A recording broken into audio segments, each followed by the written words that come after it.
Good evening and welcome again to Public Perspective. I'm your host, Kevin McDermott.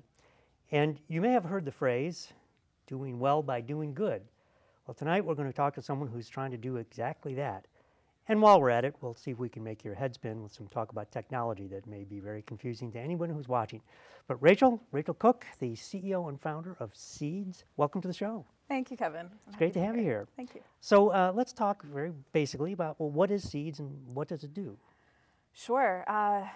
Where to start? So Seeds essentially has a suite of front-end products, free tools that we give to app and web developers that they can set up in 30 minutes or less, which then... So this is largely for people who use mobile phones, right? So yeah, it's... apps run on your phone, you're talking to people who build these apps. Right, yeah, Okay. It's definitely mobile focused, but it also has a web component as well for websites. And when somebody sets up our tool, then their users, the users of those apps, can make a purchase in the app and simultaneously help someone in need with that purchase. So how does that happen? Now, I think back to more traditional models.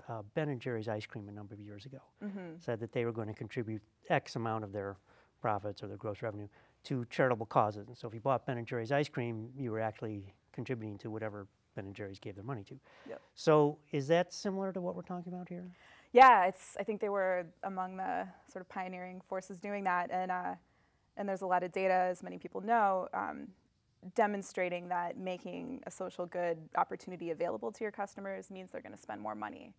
So this concept of doing well by doing good, it really works. They're not mutually exclusive things. When this is present, people using Seeds apps are like 60% more likely to start spending, and then they keep spending. So it's just this, I think, really encouraging thing about humanity to see that helping somebody turns out to be the most effective way to help these apps make more money as well. Yeah, so you're helping, so everybody wins in this. Right, yeah, right? It's a bigger pie for everybody. Yeah, the people who have the money to spend are spending it with an app developer who wants to get people to spend money because that's how they make money.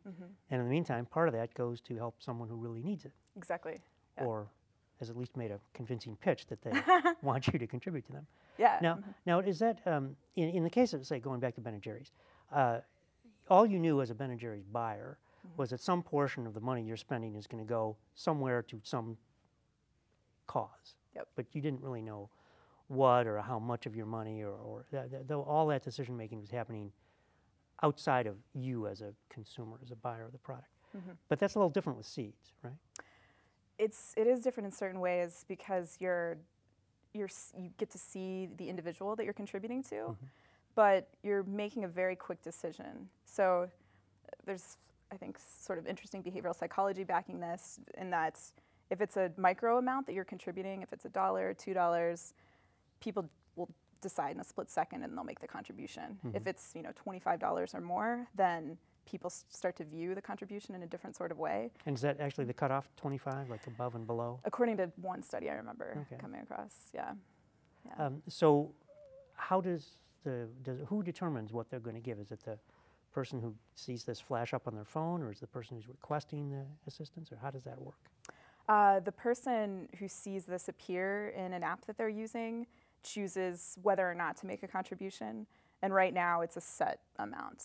But in the future, it's probably going to be smart for us to allow them to choose how much they're contributing. So it's a pretty basic. So who sets the amount today? The app developer decides based on what the in-app item that they're selling would typically cost. Okay, so if I'm selling my app for whatever it's $5, I might say that, well, $1 of that or 25 cents of that or whatever is going to go to this cause or person or whomever.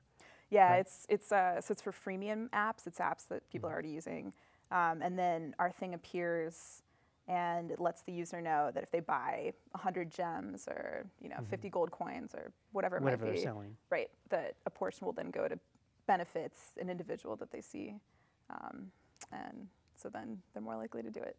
And so you have studies that show this, that they really are truly more likely? Yeah, I mean, even our own data has been, even with a very simple sort of introductory experiments. We've been around for 5 years now, but even in the earliest days, it was just kind of astonishing to see how much more likely it made people to spend. So it's great. I mean, I think people want to help out. They just, if we're making it as easy for them as possible, then they're going to be even more likely to do it, which is what we're trying to do. So the people who want the money or want the help, how do they connect up with this app?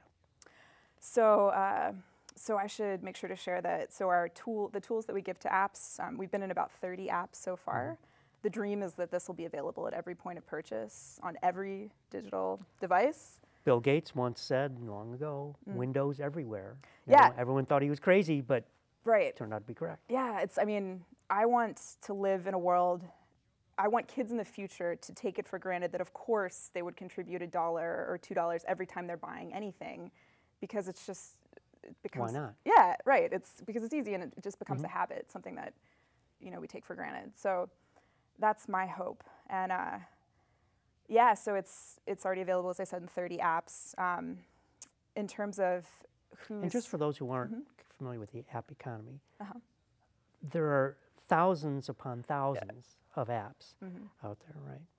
So is your business model the idea that as you show this to be successful within these 30 apps, and then word of mouth starts to spread, and people say, gee, I'm making a lot more money because I use seeds, that it will begin to spread to the point where eventually everybody wants to do this because it's helping increase their own sales. Is that the idea? Yeah, absolutely. And to segue into how we reach the people who are making the requests for help that we're showing through the apps.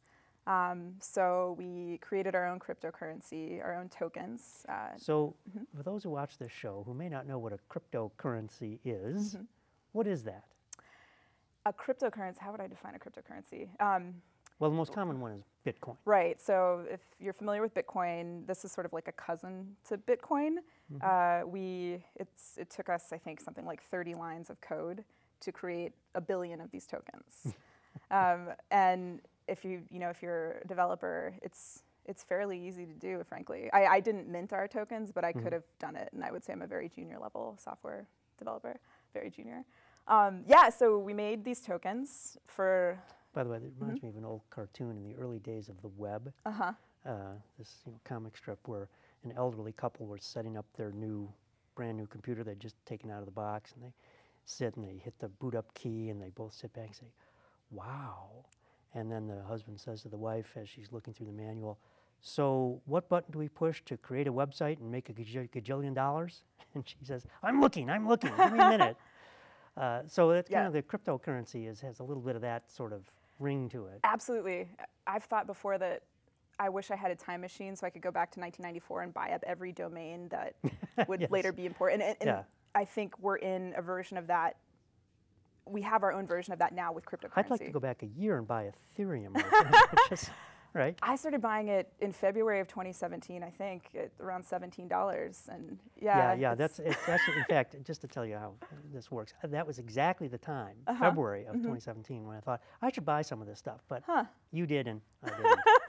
There you go. Yeah, it ended up being a good trade. But so essentially, cryptocurrencies then are cryptographic currencies. So when they're mined, this is my sort of— Yeah, we're getting way too down. Yeah, okay. But sorry. actually, one of the things we talked about before the show, and I think is useful to bring up now, we talk about these things as cryptocurrencies, and Bitcoin being the most publicly known one. But they're not really currencies. They're something new. Right. And we don't really know what they are, because as we said before the show, I mean, a currency, money, is defined in classical economics as a store of value and a medium of exchange.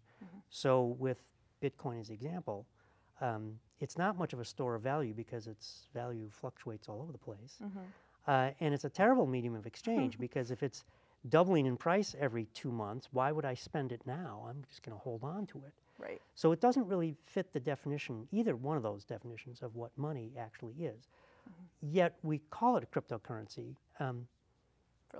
For lack of a better term, right? But it's really something new, and I'd like to explore that a little bit. And we'll come back to seeds. I know we're going a little far afield at the moment. But this is a new entity, this thing we call cryptocurrency. It's something new that we haven't seen before, right? And so that means we don't really know what the potential of it is either. Right. Right. So coming back to seeds then, here's a case where you're using this cryptocurrency thing to reach people who need help, right? Specifically monetary help, yeah. The way I think about that in relation to, 1994, early days of the internet, the internet did many things. I remember Sam Shalaki, I think was the name of this gentleman I saw speak who was involved in early internet things. And he talked about how at that time it was so weird to think that you would even want to link up to computers, because it was like, what am I going to do, write a paper on your device? Like, yeah, why would I do that? Why would you do that? And so the future applications were just, you couldn't see them yet. Right. But what was interesting about it was that it democratized, I would say, access to information. Right. So that has opened up a world of fantastic transformative things in the last, 25 years, right? But money is still trying to fit into money's a different thing, and we haven't figured out how to democratize access to capital. And I think cryptocurrencies, among, I'm sure, many, many other things that we can't yet see, offer this opportunity to maybe make that something that we'll get to see in our lifetimes. At least that's what we're trying to do with seeds. Well, and as you mentioned with the beginnings of the internet, that no one foresaw Amazon, for example, except maybe Jeff Bezos, and apparently he did. No one foresaw eBay. No one foresaw Facebook. No one foresaw fake news. All these things, both good and bad, that have resulted. And so I've read about the cryptocurrency or the technology itself, for those who are really into geekdom, the blockchain technology, as being the fourth industrial revolution. Interesting. And that it may, in fact, bring about things, products, services, capabilities that we can't quite imagine now because we're just finding our way through it even now. Right. Exactly. And to ground that again in the practical and then go back into sort of the philosophical, with our tokens, so as I said, we minted 1 billion tokens. And a token is equivalent to a cryptocurrency, just to keep the nomenclature lined up, right? A coin. There's one seeds token in the way that there's one Bitcoin. Or, it's a unit of the thing. Yes, the thing we can't describe, right? Right. Yeah. So we made these tokens. We're now selling them. And if you purchase a token, what you can then do is redeem the token to ask our system for whatever you need, as long as it's legal. Right. So what that means is you just ask for help, and we then show what you've requested through the apps, the 30 apps, 30-ish apps that have integrated our front-end products, and the users of those apps can then contribute to you. Directly. Right. And then once we give a 60-day window right now, and if the amount of money that you're requesting if it accumulates in that period of time, we'll gift it to you. If it doesn't, you can claim what was gifted, or you can try again.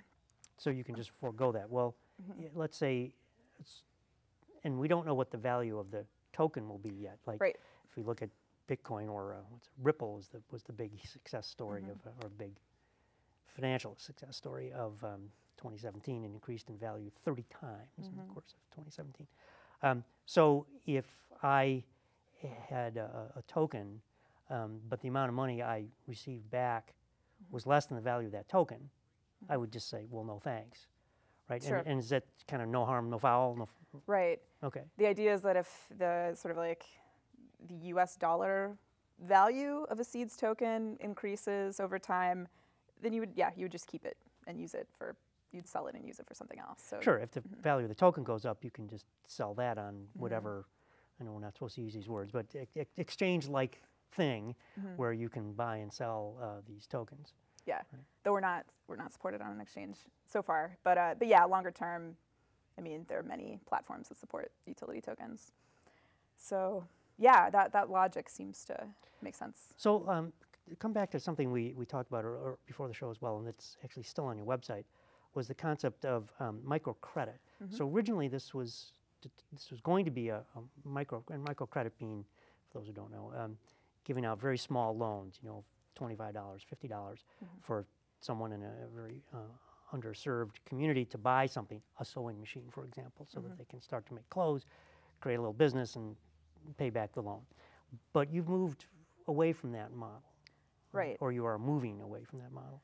Right. So why did you look at microlending in the first place, and why are you moving away? Sure. So I was a stock trader, a futures and equities trader in Chicago a couple years after graduating from Duke. And I wasn't awake enough yet to have any real awareness of gender discrimination, misogyny. And then, I was the only female trader everywhere I worked, or one of the only female traders. And at one particular job in Chicago, I learned at a certain point that I was paid a 15% lower base salary than all the men who started when I did, despite having a better educational background and experience as a profitable trader that's none but one of those guys had had. So your performance was even better. It was, well, history at least. Right, I knew how to make money doing this, right, and I negotiated the starting salary, so that could have been a contributing factor. Maybe I should have been more aggressive, but that's the thing about discrimination of that sort. You're not working with perfect information. You don't know. Right, exactly, and the other person may not be conscious of their biases, so it's just a tricky, slippery thing. So I started to think about, later when I got a bonus at that job, which was merit-based, my bonus was larger than everyone I'd started with.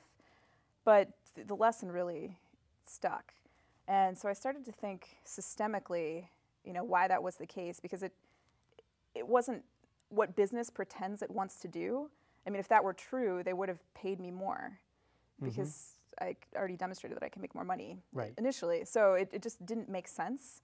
And so I was kind of investigating why that was the case. And I was sitting on the trading desk one night, 3 a.m, Chicago time, and came across an op-ed in the New York Times about microloans, and specifically about how they were a great investment that were inclusive of women who couldn't get access to money from banks in many places around the world. So I just thought there's something about that really resonates with me.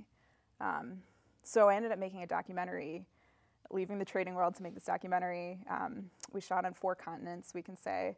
And it ended up premiering at the Chicago Social Change Film Festival.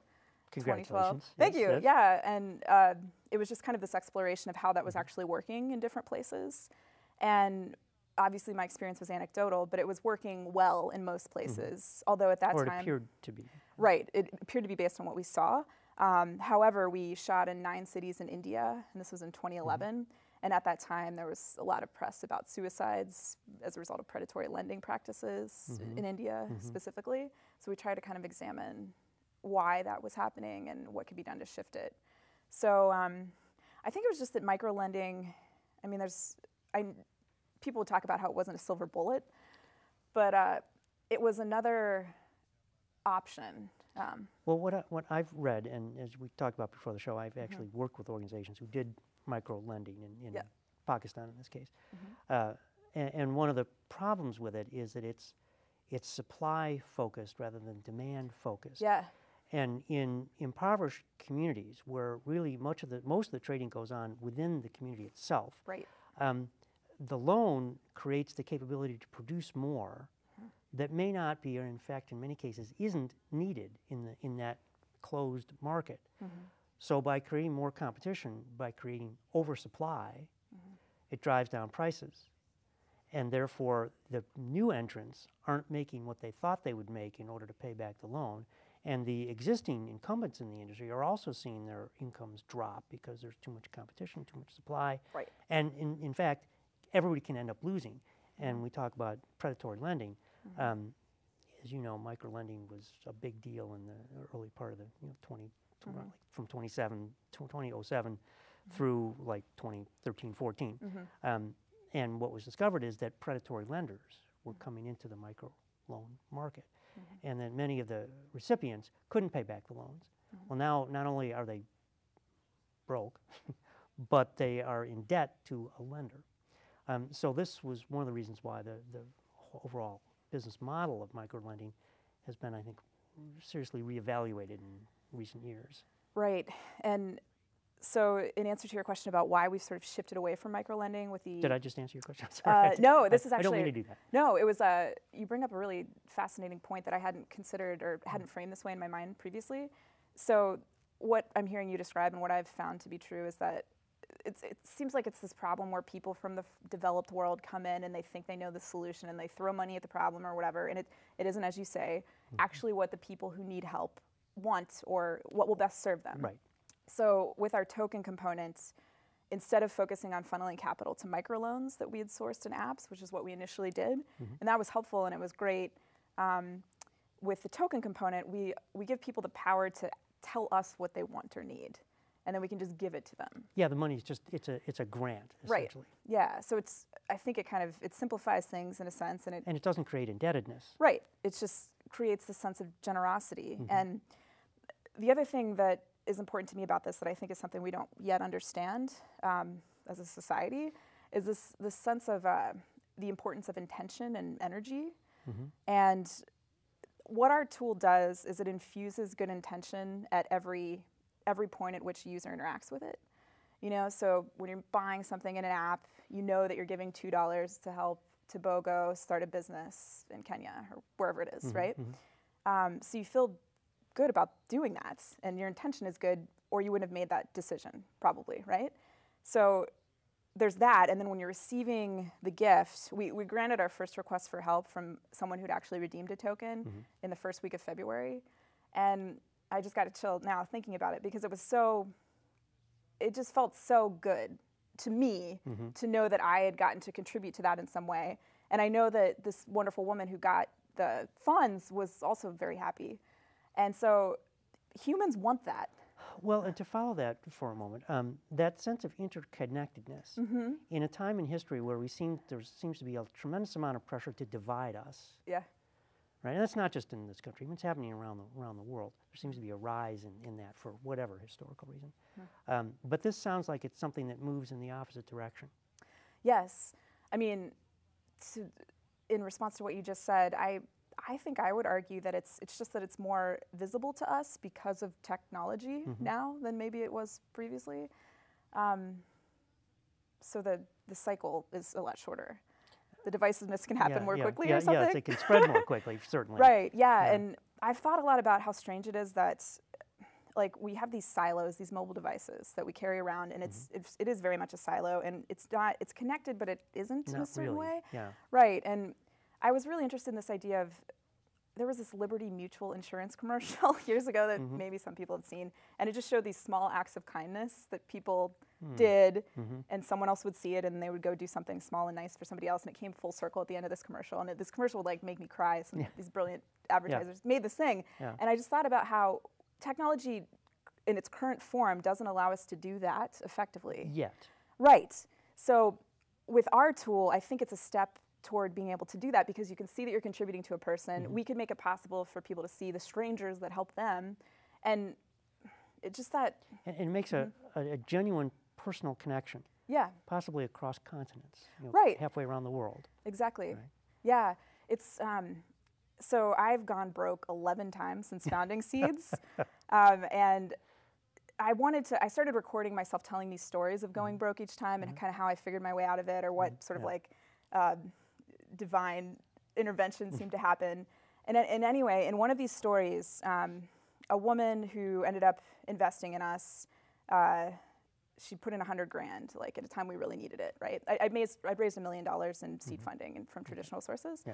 Anyway, so she called me up and she was like, yeah, I want to put the money in. I talked to a friend of mine, my son's friend, he's a teacher in Manhattan, so he doesn't have a lot of money. And I asked him, would you want to help somebody out through an app if it were, a couple bucks? And he was like, yeah, absolutely.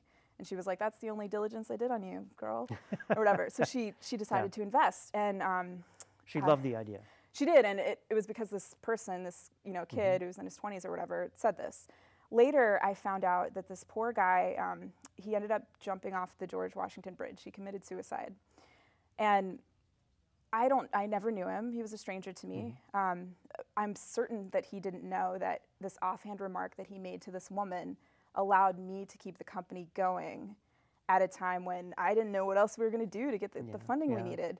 And so just that idea of somehow figuring out a way to make people aware of how their small acts of kindness can have, that helped me. Yeah, I definitely see that this ripple effect, that someone did something that seemed almost like completely unimportant in passing. He probably didn't remember. It's kind of a meaningless interaction in the course of a day, but now has contributed to something that could change the world.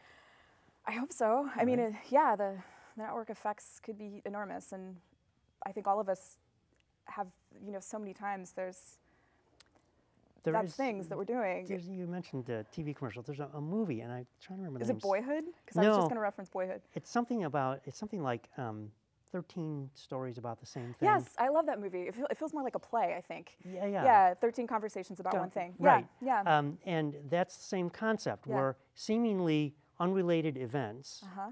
that seem kind of nothing in passing, Uh-huh. but all interact. And Right. at the end, you show how these very different episodes affect other things that seem totally unconnected. Right. Smiley Bowman smiles at the girl across the platform on the train, and she doesn't jump in front. Like, I Right, mean, right, yeah, and it's right. very moving, and it's Yeah. very well done. And yeah. So in this case, do you feel a debt of gratitude to that young man? Absolutely. Yes, and yeah, it's. Is that part of what motivates you to keep doing this? I mean, I need, Yeah, it's. there's many stories, but that one in particular? It really, yeah, it really does, and just the idea from that of this idea of abundance and making resources available to people who need them. I mean, that's what we're trying to do, obviously, and money isn't a scarce thing. It's not like it's there's lots of it in the coal, world. Yeah. or it's to bring it back to that idea. It's. Well, It's you a know, false and it idea. reminds me of in earlier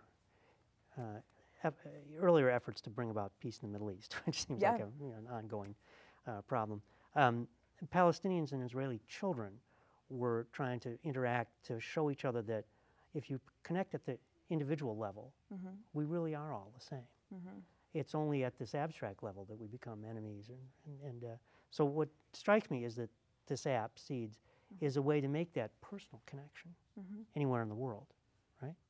Yeah, I'd say so, because it can exist in so many different apps as well. Yeah, the reach can be, hopefully, can get to everybody. So what do you have to do to make it, and we only got a couple minutes left, so what do you have to do Yeah. to make this spread around the world? I think we just have to tell people about it. I mean, it's already, as I said, it's already working. We've been around for a few years. It's distribution, figuring out how to get the tokens to the people that need it the most. Anyone. And you talked before the show, you mentioned that there's some large quantity of these tokens you might distribute for free to the people who really need them. Right, yeah, that's the idea, taking a bunch to people in sub-Saharan Africa and other places in the developing world who wouldn't have access as readily. Anyone right now can visit seedstokens.com and seedstokens.com. Like plant a seed, right? Right, but plural, seedstokens.com. And you can get the tokens there and give it a try. Yeah, it's just a matter of sharing more about it, I think, truly. There are many problems that will need to be solved and many things that can be improved, as is always the case with a startup. Sure. But And but speaking yeah. of startup, how are you guys doing now that you've gotten these infusions of capital? Are you a viable entity? Oh yeah, I mean, we started generating revenue in January of 2014. And as I mentioned, we'd raised $1 million in seed funding before. So, I mean, that's not very much in the startup world. No, but it's a lot more than it's many people have on a shoestring. Right. Yeah. So, yeah, it's working. We're continuing to push it forward. And Well, I'm hoping that your appearance on this show will do its part Me too, in yeah. trying to move this forward. Yeah. And we're out of time. So, Rachel, I really want to thank you for coming on. Thank you for having me. I've learned something, and the idea of universal energy is something that we'll come back to in another show. Yeah. Right. So thank you so much for being here. Thank you, Kevin. And thank you for joining us once again on Public Perspective. I'm your host, Kevin McDermott. You can see us every Saturday night at 8 on Comcast Channel 19 and find us on the web at publicperspective.tv. So till next time, thank you and good night.